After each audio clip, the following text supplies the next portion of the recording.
नमस्कार दोस्तों, मैं कन्हैयालाल स्वागत करता हूं आपका इस YouTube channel study with KL sir में। दोस्तों, आज फिर आपके सामने हाजिर हूं रीट एसएसटी का मॉडल पेपर टेस्ट नंबर 4 लेकर। दोस्तों, ये रीट एसएसटी का मॉडल पेपर 4 है।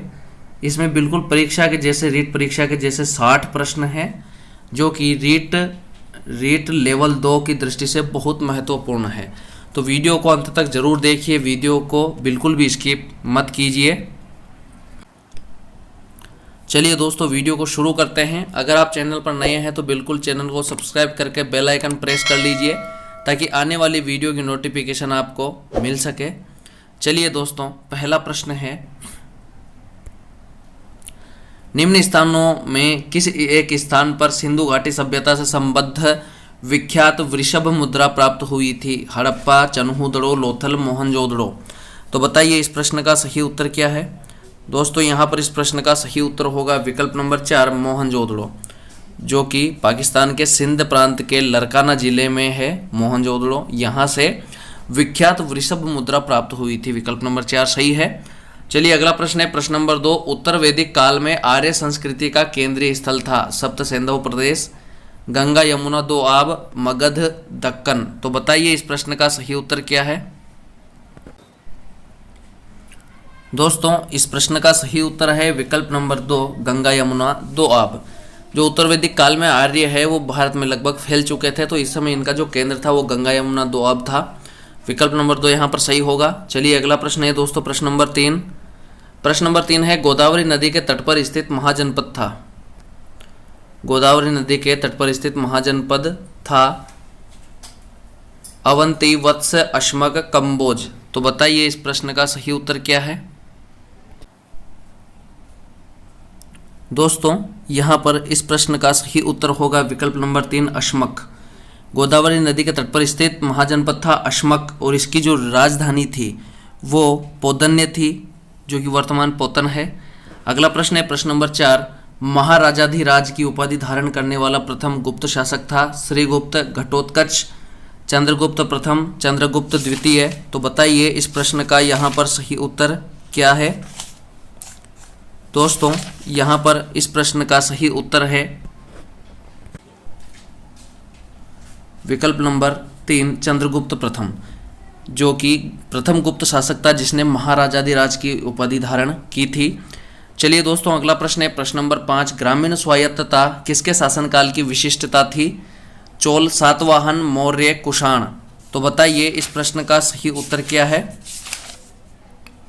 दोस्तों, यहाँ पर इस प्रश्न का सही उत्तर है विकल्प नंबर 1 चोल। ग्रामीण स्वायत्तता चोलों के शासनकाल की विशिष्टता थी। चलिए दोस्तों, अगला प्रश्न है प्रश्न नंबर 6, कौन सा इंडोनेशिया का विशालतम हिंदू मंदिर त्रिमूर्ति ब्रह्मा विष्णु महेश को समर्पित है? अंगकोर वाट मंदिर, अयुतथया मंदिर, प्रम्बनन मंदिर, बोरोबुदूर मंदिर। तो बताइए इस प्रश्न का यहाँ पर सही उत्तर क्या होगा? दोस्तों, यहाँ पर इस प्रश्न का सही उत्तर है विकल्प नंबर 3 प्रम्बनन मंदिर। प्रम्बनन मंदिर। दोस्तों, प्रम्बनन मंदिर जावा में एक विशाल हिंदू मंदिर परिसर है, जिसका निर्माण 850 ईस्वी में हुआ था, और यह यूनेस्को विश्व धरोहर स्थल है। चलिए दोस्तों, अगला प्रश्न है प्रश्न नंबर 7, भक्ति संत और उनके कार्य क्षेत्रों से संबंधित निम्न में से कौन सा युग्म सुमेलित नहीं है? शंकरदेव उत्तर प्रदेश, नामदेव पंजाब, तुकाराम महाराष्ट्र, चैतन्य बंगाल। तो बताइए इस प्रश्न का सही उत्तर क्या है? दोस्तों, यहाँ पर इस प्रश्न का सही उत्तर है विकल्प नंबर 2 नामदेव पंजाब। दोस्तों, यहाँ पर नामदेव पंजाब है, ये संबंधित नहीं है। दोस्तों, जो नामदेव थे वो पंजाब से संबंधित नहीं होकर के पंढरपुर महाराष्ट्र से संबंधित थे, तो यहाँ पर विकल्प नंबर 2 सही हो जाएगा। चलिए अगला प्रश्न है दोस्तों प्रश्न नंबर 8, निम्नलिखित में से कौन सा विदेशी यात्री 6 बार भारत आया था? Jean Baptiste Tavernier, Edward Terry, Nicholas Downton, Francisco Pelsaert. तो बताइए इस प्रश्न का यहाँ पर सही उत्तर क्या होगा? दोस्तों, यहाँ पर इस प्रश्न का सही उत्तर होगा विकल्प नंबर 1 जीन बैप्टिस्ट तेवर्नियर। यहाँ पर सही होगा विकल्प नंबर 1। ये 6 बार भारत आया था। दोस्तों इस टेस्ट में कुल 60 प्रश्न हैं। अगर आप 60 में से 45 से 50 के बीच में अगर आप सही करते हैं तो आपकी तैयारी बहुत बढ़िया है। चलिए अगला प्रश्न है दोस्तों, प्रश्न नंबर 9। निम्नलिखित यूरोपियन व्यापारिक कंपनियों के भारत में आगमन का सही कालक्रम चुनिए। पुर्तगाली, डच, अंग्रेज, फ्रांसीसी, पुर्तगाली, डच, फ्रांसीसी, अंग्रेज, अंग्रेज, पुर्तगाली, फ्रांसीसी, डच, पुर्तगाली, अंग्रेज, डच, फ्रांसीसी। तो बताइए यहाँ पर इस प्रश्न का सही उत्तर क्या होगा। दोस्तों इस प्रश्न का सही उत्तर है विकल्प नंबर 1, पुर्तगाली, डच, अंग्रेज, फ्रांसीसी। यहाँ पर पुर्तगाली, डच, अंग्रेज, फ्रांसीसी सही उत्तर होगा दोस्तों। चलिए दोस्तों, जो अगर अपन इनके कालक्रम की बात की जाए तो सबसे पहले पुर्तगाली आए थे, फिर डच आए थे, फिर अंग्रेज आए थे, फ्रांसीसी आए थे। तो यहाँ पर विकल्प नंबर 1 सही हो जाएगा। चलिए अगला प्रश्न है प्रश्न नंबर 10। निम्नलिखित में से किस पर ब्रिटिश संसद द्वारा महाभियोग चलाया गया था। TB Macaulay, Cornwallis, Charles Clive, Warren Hastings. तो बताइए इस प्रश्न का सही उत्तर क्या है। दोस्तों यहाँ पर इस प्रश्न का सही उत्तर होगा विकल्प नंबर 4, वारेन हेस्टिंग्स।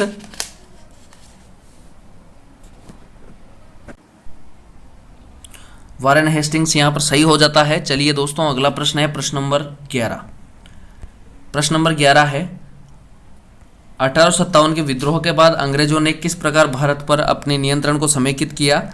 तुष्टीकरण तथा संपत्ति अधिकारों की सुरक्षा करके, ईस्ट इंडिया कंपनी के सभी अधिकार ब्रिटिश साम्राज्य के हाथों में सौंपकर ताकि भारतीय मामलों को ज़्यादा बेहतर ढंग से संभाला जा सके, अवध, बिहार, मध्य भारत और दक्षिण भारत से ज़्यादा सिपाहियों की भर्ती कर, भूमिहीनों तथा किसानों की रक्षा के लिए नीतियां बनाकर। तो बताइए यहाँ पर इस प्रश्न का सही उत्तर क्या होगा। दोस्तों यहाँ पर इस प्रश्न का अगर सही उत्तर होगा तो विकल्प नंबर 2 होगा। ईस्ट इंडिया कंपनी के सभी अधिकार ब्रिटिश साम्राज्य के हाथों में सौंपकर ताकि भारतीय मामलों को ज़्यादा बेहतर ढंग से संभाला जा सके। दोस्तों 1857 की जो क्रांति हुई थी उसके बाद जो भारत का शासन है वो ईस्ट इंडिया कंपनी के हाथों से ब्रिटिश ताज के हाथों में चला गया था। जो ब्रिटिश महारानी थी विक्टोरिया, उनके हाथों में चला गया था। तो विकल्प नंबर 2 यहाँ पर सही होगा। ईस्ट इंडिया कंपनी के सभी अधिकार ब्रिटिश साम्राज्य के हाथों में सौंपकर ताकि भारतीय मामलों को ज़्यादा बेहतर ढंग से संभाला जा सके। चलिए दोस्तों विकल्प नंबर 2 सही हो जाता है। अगला प्रश्न है प्रश्न नंबर 12। कांग्रेस के लिए समर्थन प्राप्त करने के लिए 1889 ईस्वी में एक समिति स्थापित की गई। निम्न में से उस समिति का सभापति था sir W Wedderburn, mister Digby, दादा भाई नौरोजी, डब्ल्यू.सी. बनर्जी। तो बताइए इस प्रश्न का सही उत्तर क्या है। दोस्तों यहाँ पर इस प्रश्न का सही उत्तर होगा विकल्प नंबर 2, मिस्टर डिग्बी। दोस्तों कांग्रेस के लिए समर्थन प्राप्त करने के उद्देश्य से जुलाई 1889 में लंदन में विलियम डिग्बी की अध्यक्षता में ब्रिटिश कमेटी ऑफ इंडिया की स्थापना की गई थी और यह इंडियन नेशनल कांग्रेस की एक समिति थी। तो यहाँ पर विकल्प नंबर 2 आ जाएगा, मिस्टर डिग्बी। अगला प्रश्न है दोस्तों प्रश्न नंबर 13। निम्नलिखित घटनाओं का सही कालक्रम चुनिए। लखनऊ समझौता, स्वराज दल की स्थापना, जलियांवाला बाग हत्याकांड, गंगाधर तिलक की मृत्यु। दोस्तों यहाँ पर थोड़ी सी टाइपिंग की मिस्टेक हो गई है, विकल्प बनाए नहीं। ये जो हैं इनको क्रम से जमाना था, सही कालक्रम चुनना था। तो चलिए अपन देखते हैं। दोस्तों सबसे पहले 1916 में हुआ लखनऊ समझौता। 1916 में लखनऊ समझौता हुआ। उसके बाद जलियांवाला बाग हत्याकांड हुआ 1919। 1916 में लखनऊ समझौता, 1919 में जलियांवाला बाग हत्याकांड, 1920 में बाल गंगाधर की मृत्यु और स्वराज्य दल की स्थापना हुई थी। दोस्तों 23 में स्वराज्य दल की स्थापना हुई थी। 23 में तो नंबर 1 पे ये आ जाता है। फिर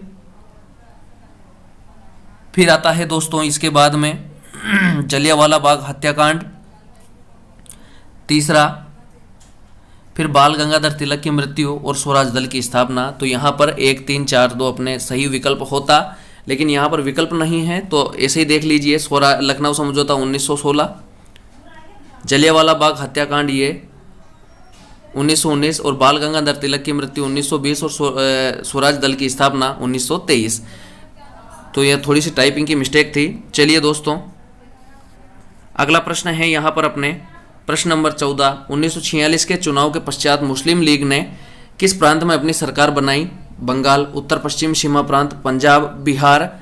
तो बताइए इस प्रश्न का सही उत्तर क्या है? दोस्तों यहाँ पर सही उत्तर अपने है विकल्प नंबर 1 बंगाल। 1946 के चुनाव के पश्चात जो मुस्लिम लीग है उसने बंगाल में अपनी सरकार बनाई थी। बंगाल में मुस्लिम लीग ने 1946 के चुनाव में 119 मुस्लिम सीटों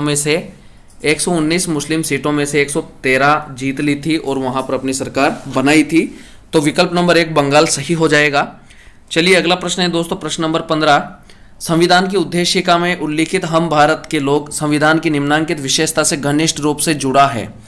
पंथ निरपेक्षता, संप्रभु राज्य, द्विसदनात्मकतावाद और स्वतंत्र न्यायपालिका। तो बताइए इस प्रश्न का यहाँ पर सही उत्तर क्या होगा? दोस्तों यहाँ पर इस प्रश्न का सही उत्तर होगा विकल्प नंबर 2 संप्रभु राज्य। यहाँ पर जो हम भारत के लोग संविधान की जो विशेषता है हम भारत के लोग, वो एक संप्रभु राज्य से जुड़ा है। तो विकल्प नंबर 2 यहाँ पर सही होगा। चलिए दोस्तों अगला प्रश्न है प्रश्न नंबर 16। भारतीय संविधान के किस अनुच्छेद के अंतर्गत छुआछूत अपराध घोषित किया गया है? 17, अनुच्छेद 19, अनुच्छेद 22, अनुच्छेद 32। तो बताइए इस प्रश्न का सही उत्तर क्या है? दोस्तों यहाँ पर इस प्रश्न का सही उत्तर होगा विकल्प नंबर 1 अनुच्छेद 17। अनुच्छेद 17 के अनुसार दोस्तों अस्पृश्यता यानी छुआछूत जो है उसे एक अपराध घोषित किया गया है। तो विकल्प नंबर 1 सही हो जाएगा। चलिए दोस्तों अगला प्रश्न है प्रश्न नंबर 17। निम्नांकित में से कौन स्वर्ण सिंह समिति 1976 के सदस्य रहे हैं? AR अंतुले, SS रे, हरिदेव जोशी, CA स्टीफन। तो बताइए इस प्रश्न का सही उत्तर क्या है?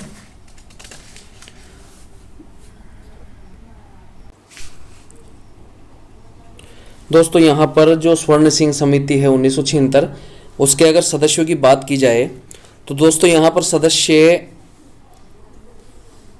AR अंतुले, SS रे और CM स्टीफन तीनों ही रहे थे। तीनों ही स्वर्ण सिंह समिति के सदस्य रहे थे। वो यहाँ पर थोड़ी सी टाइपिंग की मिस्टेक हो गई, विकल्प नहीं दिए। तो यहाँ पर AR अंतुले, SS रे और CM स्टीफन ये तीनों ही स्वर्ण सिंह समिति के सदस्य रहे हैं। तो चलिए दोस्तों अगला प्रश्न है प्रश्न नंबर 18। भारतीय संविधान के किस अनुच्छेद के अंतर्गत राष्ट्रपति का चुनाव होता है? अनुच्छेद 64, अनुच्छेद 54, अनुच्छेद 49, अनुच्छेद 48। तो बताइए इस प्रश्न का सही उत्तर क्या है? दोस्तों यहाँ पर इस प्रश्न का सही उत्तर होगा विकल्प नंबर 2 अनुच्छेद 54। अनुच्छेद 54 के तहत दोस्तों राष्ट्रपति का चुनाव होता है। तो राष्ट्रपति का जो चुनाव होता है उससे संबंधित उपबंध अनुच्छेद 54 में है। अगला प्रश्न है दोस्तों प्रश्न नंबर 19। उपराष्ट्रपति किस सदन का अध्यक्ष होता है? विधान परिषद, राज्यसभा, विधानसभा, लोकसभा। तो बताइए इस प्रश्न का सही उत्तर क्या है? दोस्तों यहाँ पर इस प्रश्न का सही उत्तर होगा विकल्प नंबर 2 राज्यसभा। जो उपराष्ट्रपति होता है वो सदन का अध्यक्ष होता है यानी राज्यसभा का अध्यक्ष होता है। चलिए दोस्तों अगला प्रश्न है प्रश्न नंबर 20। किस सदन की अध्यक्षता करने वाला अधिकारी उस सदन का सदस्य नहीं होता है? विधान परिषद, विधानसभा, लोकसभा, राज्यसभा। तो बताइए इस प्रश्न का सही उत्तर क्या है? दोस्तों यहाँ पर इस प्रश्न का सही उत्तर होगा विकल्प नंबर 4 राज्यसभा। जो उसकी अध्यक्षता करता है वो उस सदन का सदस्य नहीं होता है। जो राज्यसभा जो उपराष्ट्रपति होता है वो राज्यसभा का सदस्य नहीं होता है दोस्तों, पदेन सभापति होता है, सदस्य नहीं होता है। तो विकल्प नंबर 4 सही हो जाएगा। चलिए दोस्तों अगला प्रश्न है प्रश्न नंबर 21। सर्वोच्च न्यायालय के न्यायाधीशों की नियुक्ति की जाती है प्रधानमंत्री द्वारा, लोकसभा अध्यक्ष द्वारा, राष्ट्रपति द्वारा, मंत्रिमंडल द्वारा। तो बताइए इस प्रश्न का सही उत्तर क्या है? दोस्तों यहाँ पर इस प्रश्न का सही उत्तर है विकल्प नंबर 3 राष्ट्रपति द्वारा। सर्वोच्च न्यायालय के जो मुख्य न्यायाधीश हैं उनकी नियुक्ति राष्ट्रपति द्वारा की जाती है। चलिए अगला प्रश्न है दोस्तों, प्रश्न नंबर 22। नवीन प्रोटोकॉल के अंतर्गत अब राजस्थान के राज्यपाल को निम्नलिखित अभिवादन से संबोधित किया जाता है। ऑनरेबल अंग्रेजी में तथा माननीय राज्यपाल अथवा राज्यपाल महोदय हिंदी में, द मोस्ट ऑनरेबल अंग्रेजी में तथा अति सम्माननीय हिंदी में, हिज हर एक्सीलेंसी अंग्रेजी में तथा महामहिम हिंदी में, हिज हर रॉयल हाईनेस अंग्रेजी में तथा महाराजाधिराज महारानीधिराज हिंदी में। तो बताइए इस प्रश्न का सही उत्तर क्या है। दोस्तों यहाँ पर इस प्रश्न का सही उत्तर होगा विकल्प नंबर 1, ऑनरेबल अंग्रेजी में तथा माननीय राज्यपाल हिंदी में। इस प्रकार से उनके लिए संबोधन का प्रयोग किया जाएगा। 26 अगस्त 2014 को जारी आदेशों के अनुसार अब ऑनरेबल अंग्रेजी में तथा माननीय राज्यपाल अथवा राज्यपाल महोदय हिंदी में। विकल्प नंबर 1 अपना सही हो जाएगा। चलिए दोस्तों अगला प्रश्न है प्रश्न नंबर 23। 74वें संविधान संशोधन के संबंध है। 74वें संविधान संशोधन का संबंध है ग्रामीण स्थानीय स्वशासन से, शहरी स्थानीय स्वशासन से, राष्ट्रपति की शक्तियों से और संसद की शक्तियों से। तो बताइए इस प्रश्न का सही उत्तर क्या है। दोस्तों यहाँ पर इस प्रश्न का सही उत्तर होगा विकल्प नंबर 2, शहरी स्थानीय स्वशासन से। 74वें संविधान संशोधन का संबंध शहरी स्थानीय स्वशासन से है, तो विकल्प नंबर 2 सही हो जाएगा। अगला प्रश्न है दोस्तों प्रश्न नंबर 24। राजस्थान में नगर निगम के प्रमुख को कहते हैं अध्यक्ष, महापौर, सभापति, नगर प्रमुख। तो बताइए इस प्रश्न का सही उत्तर क्या है। दोस्तों यहाँ पर इस प्रश्न का सही उत्तर होगा विकल्प नंबर 2, महापौर। राजस्थान में नगर निगम के प्रमुख को महापौर कहेंगे, महापौर। यहाँ पर विकल्प नंबर 2 सही हो जाएगा। अगला प्रश्न है दोस्तों प्रश्न नंबर 25। निम्न में से कौन सा कार्य कलेक्टर का नहीं है। भू राजस्व का एकत्रीकरण, कानून व्यवस्था का रख रखाव, आयकर का एकत्रीकरण, भू दस्तावेजों का रख रखाव। तो बताइए इस प्रश्न का सही उत्तर क्या है। दोस्तों यहाँ पर इस प्रश्न का सही उत्तर होगा विकल्प नंबर 3, आयकर का एकत्रीकरण। ये विकल्प नंबर 3 यहाँ पर सही होगा। बाकी भू राजस्व का एकत्रीकरण, कानून व्यवस्था का रख रखाव और भू दस्तावेजों का रख रखाव ये कलेक्टर के कार्य से संबंधित है। चलिए दोस्तों अगला प्रश्न है प्रश्न नंबर 26। निम्नलिखित देशों में से किस देश में सर्दियों के मौसम में वर्षा होती है। चीन, नॉर्वे, ब्राजील, नाइजीरिया। तो बताइए इस प्रश्न का सही उत्तर यहाँ पर क्या होगा। दोस्तों यहाँ पर इस प्रश्न का सही उत्तर होगा विकल्प नंबर 2, नॉर्वे। दोस्तों नॉर्वे जो देश है वहाँ पर सर्दियों के मौसम में वर्षा होती है। दोस्तों नॉर्वे पश्चिमी यूरोपीय तुल्य जलवायु है, जहाँ 400 से 650 अक्षांशों के मध्य स्थित है और यहाँ पर दोनों गोलार्धों में महाद्वीपों के पश्चिम के अंतर्गत आता है, तो यहाँ पर सर्दियों में वर्षा होती है। विकल्प नंबर 2 नॉर्वे आएगा। चलिए दोस्तों अगला प्रश्न है प्रश्न नंबर 27। किसी जगह को फ्लोरा और फना सूचित करता है। पेड़ पौधे एवं जंतुओं को, मछलियों एवं पेड़ पौधों को, जंतुओं एवं मछलियों को, पक्षियों एवं पेड़ पौधों को। तो बताइए इस प्रश्न का यहाँ पर सही उत्तर क्या होगा। दोस्तों यहाँ पर इस प्रश्न का सही उत्तर होगा विकल्प नंबर 1, पेड़ पौधे एवं जंतुओं को। किसी जगह को फ्लोरा और फना सूचित जो करेगा वो पेड़ पौधे और जंतुओं को सूचित करेगा। विकल्प नंबर 1 सही होगा। चलिए दोस्तों अगला प्रश्न है प्रश्न नंबर 28। दोस्तों थोड़ी सी तबीयत खराब है इसलिए आवाज़ थोड़ी डिसमिस आ सकती है। 28वां है, निम्नलिखित में से कौन सा भारतीय राज्य म्यांमार के साथ अंतर्राष्ट्रीय सीमा साझा नहीं करता है। अरुणाचल प्रदेश, मिजोरम, त्रिपुरा, मणिपुर। तो बताइए इस प्रश्न का यहाँ पर सही उत्तर क्या होगा। दोस्तों यहाँ पर इस प्रश्न का सही उत्तर है विकल्प नंबर 3, त्रिपुरा। दोस्तों जो त्रिपुरा है वो म्यांमार के साथ सीमा साझा नहीं करता है। भारत के पूर्व में स्थित जो म्यांमार की सीमा है उसको स्पर्श करने वाले राज्य हैं अरुणाचल प्रदेश, नागालैंड, मणिपुर, मिजोरम। इसमें अरुणाचल प्रदेश की सर्वाधिक सीमा म्यांमार से स्पर्श करती है, तो त्रिपुरा यहाँ पर स्पर्श नहीं करता है। चलिए दोस्तों अगला प्रश्न है प्रश्न नंबर 29। त्रयंबकेश्वर श्रेणी भारत की किस नदी का स्रोत है। महानदी, गोदावरी, चंबल, नर्मदा। तो बताइए इस प्रश्न का सही उत्तर क्या है।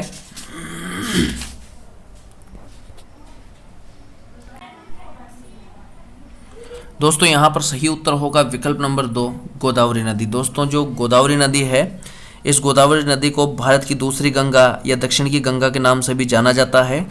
ये नासिक महाराष्ट्र की त्रयंबकेश्वर पहाड़ी से इसका उद्गम होता है। तो यहाँ पर विकल्प नंबर 2 हो जाएगा कि त्रयंबकेश्वर श्रेणी से किस नदी का उद्गम है, गोदावरी नदी। चलिए दोस्तों, अगला प्रश्न है प्रश्न नंबर 30। निम्नलिखित में से किस राज्य में सर्वाधिक वन क्षेत्र है? मध्य प्रदेश, मेघालय, झारखंड, मिजोरम। तो बताइए इस प्रश्न का यहाँ पर सही उत्तर क्या होगा। दोस्तों यहाँ पर इस प्रश्न का सही उत्तर है विकल्प नंबर 1 मध्य प्रदेश। यहाँ पर जो जिले दे रखे हैं, जो राज्य दे रखे हैं, उनमें से सर्वाधिक वन क्षेत्र मध्य प्रदेश का है। तो यहाँ पर मध्य प्रदेश अपने सही आंसर हो जाएगा विकल्प नंबर 1। मध्य प्रदेश में सर्वाधिक 77,462 वर्ग किलोमीटर वन क्षेत्र है और भौगोलिक क्षेत्र के प्रतिशत के रूप में सर्वाधिक वन क्षेत्र वाला राज्य मिजोरम है। तो यहाँ पर तो विकल्प नंबर 1 हो जाएगा मध्य प्रदेश।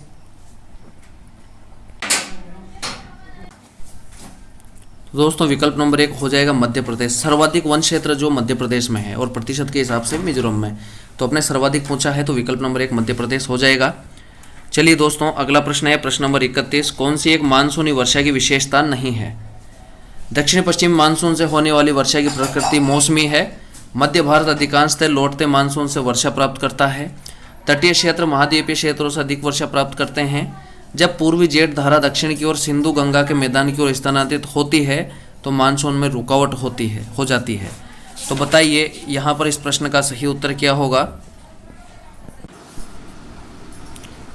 दोस्तों यहाँ पर इस प्रश्न का सही उत्तर होगा विकल्प नंबर 2। मध्य भारत अधिकांशतः लौटते मानसून से वर्षा प्राप्त करता है। ये मानसूनी वर्षा की विशेषता नहीं है। दोस्तों लौटते हुए मानसून से मध्य भारत वर्षा प्राप्त नहीं करता है, जबकि जो तमिलनाडु है, तमिलनाडु में लौटते मानसून से वर्षा होती है और यहाँ का जो कोरोमंडल तट है विशेष रूप से वहाँ पर वर्षा होती है। तो तमिलनाडु कोरोमंडल तट सही है। तो विकल्प नंबर 2 विशेषता नहीं है, अपना 2 हो जाएगा। मध्य भारत अधिकांशतः लौटते मानसून से वर्षा प्राप्त करता है। चलिए दोस्तों, अगला प्रश्न है प्रश्न नंबर 32। 32वां प्रश्न है राष्ट्रीय चावल अनुसंधान अवस्थित है मिदनापुर, कटक, चेन्नई, पानीपत। तो बताइए इस प्रश्न का सही उत्तर क्या होगा। दोस्तों यहाँ पर इस प्रश्न का सही उत्तर होगा विकल्प नंबर 2 कटक। अगला प्रश्न है प्रश्न नंबर 33। कौन सा राज्य भारत का अग्रणी चीनी उत्पादक है? बिहार, उत्तर प्रदेश, महाराष्ट्र, तमिलनाडु। तो बताइए यहाँ पर इस प्रश्न का सही उत्तर क्या होगा।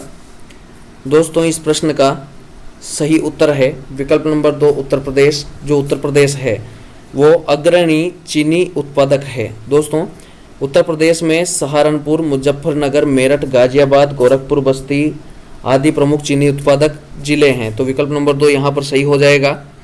अगला प्रश्न है प्रश्न नंबर 34। निम्नलिखित में से किन 2 रेलवे स्टेशनों को जोड़ने वाली रेल लाइन को यूनेस्को ने धरोहर के रूप में मान्यता दी है? सिलीगुड़ी तथा दार्जिलिंग, इलाहाबाद तथा वाराणसी, मुंबई तथा ठाणे, अमृतसर तथा लुधियाना। तो बताइए इस प्रश्न का सही उत्तर क्या है। दोस्तों यहाँ पर इस प्रश्न का सही उत्तर है विकल्प नंबर 1 सिलीगुड़ी तथा दार्जिलिंग।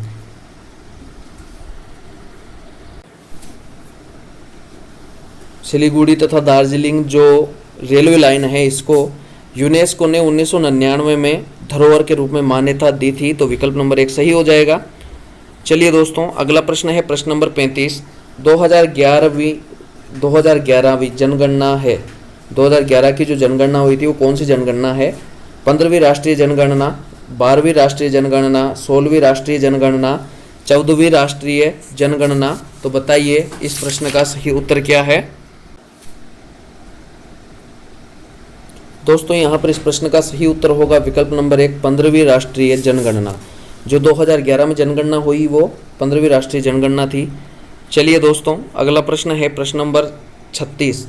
लाठी सीरीज क्या है? भूमिगत जल पट्टी, वन संरक्षण कार्यक्रम, सेवन घास पट्टी, उपयुक्त सभी।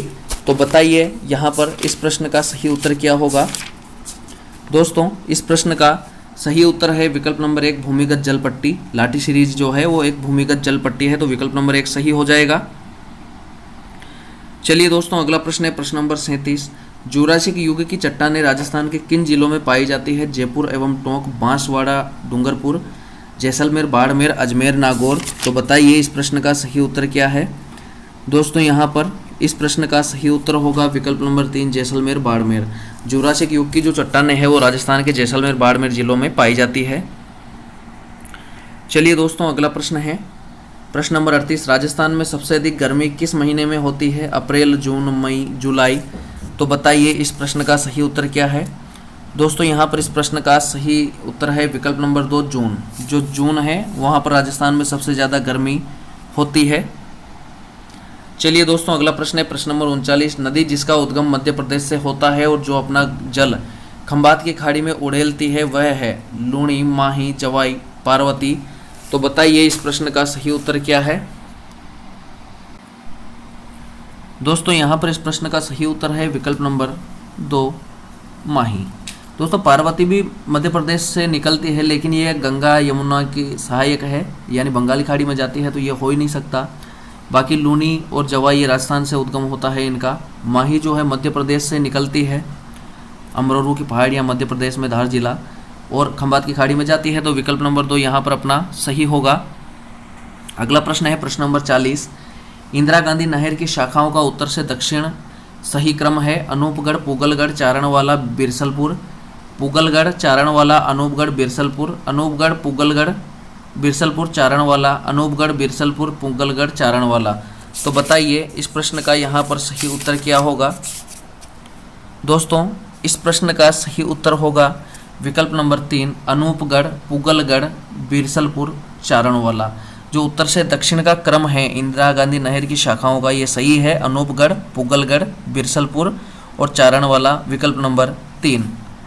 चलिए दोस्तों, अगला प्रश्न है प्रश्न नंबर 41। काजरी शोध संस्थान कहाँ है? जोधपुर, उदयपुर, अजमेर, जयपुर।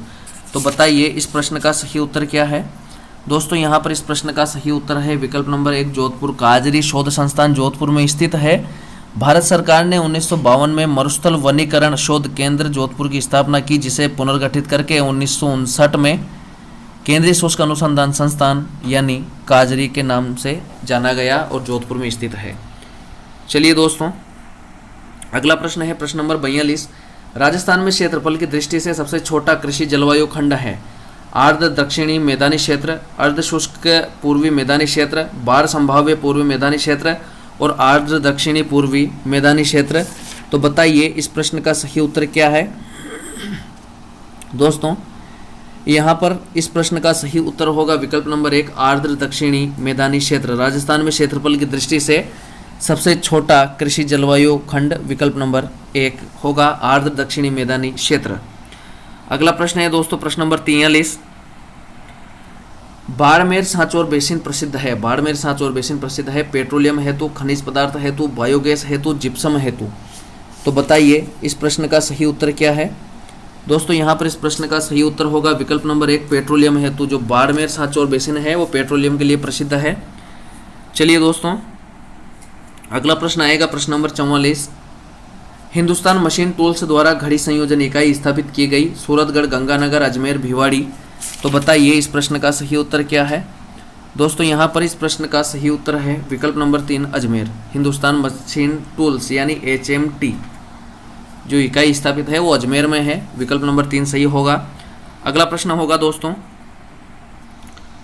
प्रश्न नंबर 45। राज्य में सबसे कम और सबसे अधिक जनसंख्या युक्त जिला युग्म है। सबसे कम और सबसे अधिक जनसंख्या जालोर जोधपुर, जैसलमेर उदयपुर, बाड़मेर बीकानेर और डूंगरपुर अजमेर। तो बताइए यहाँ पर इस प्रश्न का सही उत्तर क्या होगा? दोस्तों यहाँ पर इस प्रश्न का सही उत्तर अगर देखा जाए तो थोड़ी सी यहाँ पर मिस्टेक है। जैसलमेर की जगह जैसलमेर आएगा और उदयपुर की जगह जयपुर आएगा। दोस्तों यहाँ पर थोड़ी टाइपिंग मिस्टेक हो गई, जयपुर आएगा, जैसलमेर जयपुर। दोस्तों यहाँ पर जैसलमेर में सबसे कम जनसंख्या है, सबसे कम जनसंख्या है जैसलमेर में, और सबसे ज़्यादा जो जनसंख्या है वो जयपुर में है। तो यहाँ पर एक तरीके से अगर देखा जाए तो जैसलमेर के साथ में अपने उदयपुर ही है, अगर जयपुर भी नहीं है तो ये है, तो फिर भी सबसे कम जैसलमेर में है। तो विकल्प नंबर 2 सही होगा, जैसलमेर जयपुर। चलिए दोस्तों, अगला प्रश्न है प्रश्न नंबर 46। राजस्थान में निजी क्षेत्र की सबसे बड़ी सौर ऊर्जा परियोजना ने बिजली उत्पादन शुरू कर दिया है। जैसलमेर जिले के हमीरा में, नागौर जिले के खींवसर में, बाड़मेर जिले के आलमसर में और चूरू जिले के कानरवास में। तो बताइए इस प्रश्न का सही उत्तर क्या है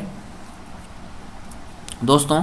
यहाँ पर इस प्रश्न का सही उत्तर है विकल्प नंबर 2, नागौर जिले के खींवसर में। राजस्थान में जो है निजी क्षेत्र की सबसे बड़ी सौर ऊर्जा परियोजना ने बिजली उत्पादन शुरू कर दिया है नागौर जिले के खींवसर में। दोस्तों नागौर जिले के खींवसर में रिलायंस इंडस्ट्रीज के निवेश की 5 मेगावाट क्षमता की सौर ऊर्जा परियोजना के पहले चरण में स्थापित 1.67 मेगावाट क्षमता से बिजली उत्पादन शुरू हो गया है। तो विकल्प नंबर 2 यहाँ पर सही हो जाएगा। अगला प्रश्न है प्रश्न नंबर 47, राजस्थान राज्य पथ परिवहन निगम की स्थापना कब हुई? 1964 में, 1970 में, 1968 में, 1966 में। तो बताइए यहाँ पर इस प्रश्न का सही उत्तर क्या होगा दोस्तों। इस प्रश्न का सही उत्तर होगा विकल्प नंबर 1, 1964 में। राजस्थान राज्य पथ परिवहन निगम की स्थापना 1964 में की गई। दोस्तों 1 अक्टूबर 1964 को वैधानिक निकाय के रूप में स्थापित किया गया, 1 अक्टूबर 1964। चलिए दोस्तों अगला प्रश्न आएगा प्रश्न नंबर 48, राज्य का पहला हेरिटेज होटल है अजीत भवन जोधपुर, सामोद हवेली जयपुर, सरिस्का पैलेस सरिस्का और खींवसर पैलेस होटल खींवसर। तो बताइए इस प्रश्न का सही उत्तर क्या है दोस्तों। यहाँ पर इस प्रश्न का सही उत्तर होगा विकल्प नंबर 1, अजीत भवन जोधपुर, जो है राज्य का पहला हेरिटेज होटल है। चलिए दोस्तों अगला प्रश्न आएगा अपने प्रश्न नंबर 49, अरावली पहाड़ियों में सालर वृक्ष की किस ऊंचाई पर मिलते हैं? अरावली पहाड़ियों में सालर वृक्ष किस ऊंचाई पर मिलते हैं? 750 मीटर से अधिक, 450 मीटर से अधिक, 750 मीटर से कम और 450 मीटर से कम। तो बताइए यहाँ पर इस प्रश्न का सही उत्तर क्या होगा दोस्तों। यहाँ पर इस प्रश्न का सही उत्तर होगा विकल्प नंबर 2, 450 मीटर से अधिक। जो अरावली की पहाड़ियों में सालर वृक्ष हैं वो 450 मीटर से अधिक ऊंचाई पर मिलते हैं। ये वन नॉर्मली राजसमंद, चित्तौड़, पाली, अलवर, सिरोही, उदयपुर आदि जिलों में मिलते हैं। चलिए दोस्तों अगला प्रश्न है प्रश्न number 50, a survey of ancient sites along the lost Saraswati river किसका कार्य था? A survey work of ancient sites along the lost Saraswati river किसका कार्य था? M R. Mughal, Aurel Stein, Hermann Goetz और वी.एन. आसोपा। तो बताइए इस प्रश्न का सही उत्तर क्या है दोस्तों। यहाँ पर इस प्रश्न का सही उत्तर होगा विकल्प नंबर 2, ओरल स्टेन। सरस्वती नदी जो है वहाँ पर घाटियों में आर्यों की बस्तियों की शरण स्थली थी ऐसा माना जाता है। तो ओरल स्टेन ने घग्गर को वैदिक कालीन प्रसिद्ध सरस्वती नदी मानकर ही वहाँ पर सर्वेक्षण किया था। तो यहाँ पर विकल्प नंबर 2 सही होगा कि ए सर्वे ऑफ एंशियंट साइट्स यानी प्राचीन स्थल के रूप में सर्वे यानी लुप्त सरस्वती नदी। तो यहाँ पर जो है ओरल स्टेन का ये वर्क कार्य था। अगला प्रश्न है प्रश्न नंबर 51, 1857 के विद्रोह के समय आवा के ठाकुर कुशाल सिंह को मेवाड़ के किस स्थान के सामंत ने अपने यहाँ शरण दी? कोठारिया, भिंडर, बदनौर, आसिंद। तो बताइए इस प्रश्न का यहाँ पर सही उत्तर क्या होगा दोस्तों। इस प्रश्न का सही उत्तर होगा विकल्प नंबर 1, कोठारिया। जो आवा का ठाकुर कुशाल सिंह था इसको जो सामंत है कोठारिया का सामंत था जोध सिंह का, कोठारिया का सामंत था जोध सिंह, उसने अपने यहाँ पर ठाकुर कुशाल सिंह को शरण दी थी। तो विकल्प नंबर 1 सही हो जाएगा। चलिए दोस्तों अगला प्रश्न है प्रश्न नंबर 52, 1948 में किनको मत्स्य संघ का राज प्रमुख बनाया गया? कुंवर मान सिंह, महाराजा विजेंद्र सिंह, महाराजा उदयभान सिंह, महाराजा भीम सिंह। तो बताइए इस प्रश्न का सही उत्तर क्या होगा दोस्तों। यहाँ पर इस प्रश्न का सही उत्तर होगा विकल्प नंबर 3, महाराजा उदयभान सिंह। 1948 में मत्स्य संघ का राज प्रमुख महाराजा उदयभान सिंह को बनाया गया। तो विकल्प नंबर 3 यहाँ पर सही हो जाएगा, महाराजा उदयभान सिंह। चलिए दोस्तों अगला प्रश्न है अपने प्रश्न नंबर 53, महाराणा प्रताप का दरबारी पंडित कौन था? रामचरण, चंद्रमौली, चंद्रधर, चक्रपाणी मिश्र। तो बताइए इस प्रश्न का सही उत्तर क्या है दोस्तों। इस प्रश्न का सही उत्तर होगा विकल्प नंबर 4, चक्रपाणी मिश्र। महाराणा प्रताप का दरबारी पंडित था चक्रपाणी मिश्र। चलिए दोस्तों अगला प्रश्न है प्रश्न नंबर 54, मरु महोत्सव कहाँ मनाया जाता है? बीकानेर, जोधपुर, जैसलमेर, उदयपुर। तो बताइए इस प्रश्न का सही उत्तर क्या है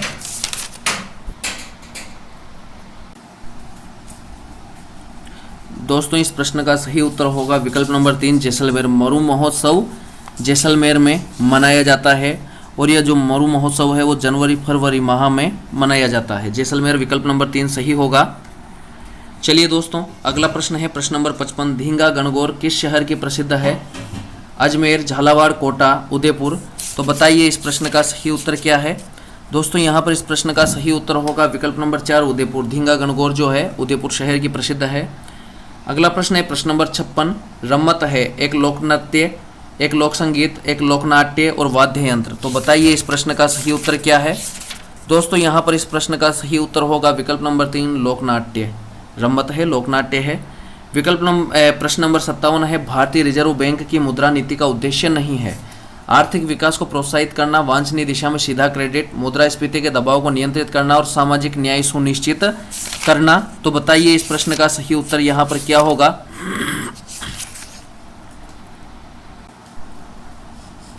दोस्तों यहाँ पर इस प्रश्न का सही उत्तर होगा विकल्प नंबर 4 सामाजिक न्याय सुनिश्चित करना। ये जो है भारतीय रिजर्व बैंक की मुद्रा नीति का उद्देश्य नहीं है।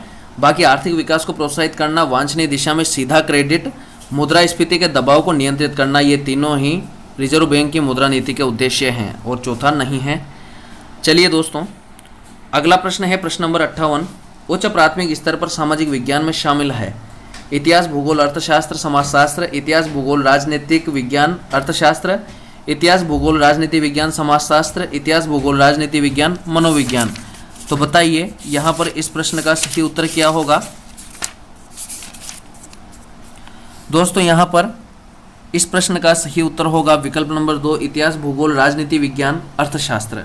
इतिहास, भूगोल, राजनीति विज्ञान, अर्थशास्त्र यह है उच्च प्राथमिक स्तर पर सामाजिक विज्ञान में शामिल है। चलिए दोस्तों, अगला प्रश्न आएगा अपने प्रश्न नंबर 59। राष्ट्रीय पाठ्यचर्या रूपरेखा यानी राष्ट्रीय पाठ्यचर्या प्रारूप 2005 सामाजिक विज्ञान विषय में शिक्षण उद्देश्य शिक्षार्थियों को निम्नलिखित में से किस सामर्थ्य के लिए तैयार करना है? राजनीतिक निर्णयों की आलोचना, सामाजिक राजनीतिक वास्तविकता का विश्लेषण, देश की सामाजिक राजनीतिक स्थिति के विषय में सूचना का स्मरण, राजनीतिक व सामाजिक सिद्धांतों के विषय में ज्ञान को सरलतम विधि से प्रस्तुत करना ताकि शिक्षार्थी उसे सुविधाजनक तरीके से याद कर सके। तो बताइए इस प्रश्न का सही उत्तर क्या है? दोस्तों यहाँ पर इस प्रश्न का जो सही उत्तर है वो विकल्प नंबर 3 है देश की सामाजिक राजनीतिक स्थिति के विषय में सूचना का स्मरण। जो राष्ट्रीय पाठ्यचर्या प्रारूप 2005 है उसमें सामाजिक विज्ञान शिक्षण का उद्देश्य शिक्षार्थियों को देश की सामाजिक राजनीतिक स्थिति के विषय में सूचना इससे संबंधित है यानी प्रैक्टिकल। चलिए दोस्तों, अगला प्रश्न, अगला और आखिरी 60वां प्रश्न। उससे पहले अगर आपने वीडियो को अभी तक लाइक नहीं किया है तो बिल्कुल लाइक और चैनल को सब्सक्राइब कर लीजिए। 60वां प्रश्न है, प्रश्न नंबर 60 है सामाजिक विज्ञान की कक्षा में निदानात्मक और उपचारात्मक शिक्षण में शामिल होगा पढ़ने के लिए बहुत अधिक सामग्री उपलब्ध करवाना, चर्चा के लिए अवसर उपलब्ध कराना, विद्यार्थियों की कठिनाई विशेष की पहचान करना, विद्यार्थियों की त्रुटियों में तुरंत सुधार करना। तो बताइए इस प्रश्न का सही उत्तर क्या है? दोस्तों इस प्रश्न का सही उत्तर है विकल्प नंबर 3 विद्यार्थियों की कठिनाई विशेष की पहचान करना। दोस्तों निदानात्मक में पहले तो अपन को पहचान करना होता है कठिनाइयों की, तो ये दोनों तो हो ही नहीं सकते। और यहाँ कह रहा है कि त्रुटियों में तुरंत सुधार करना। दोस्तों तुरंत सुधार करना सही है, लेकिन तुरंत सुधार जब करेंगे जब कठिनाइयों का पता चलेगा। तो निदानात्मक पहले विशेष पहचान करना और उसके बाद में उपचारात्मक में दूर करते हुए शिक्षण किया जाता है। तो विकल्प नंबर 3 यहाँ पर हो जाएगा विशेष, विद्यार्थियों की कठिनाई विशेष की पहचान करना और उसके बाद में उपचारात्मक शिक्षण। तो चलिए दोस्तों, आज के लिए इतना ही। मिलते हैं जल्दी ही नए वीडियो में नए टेस्ट के साथ। तब तक के लिए नमस्कार।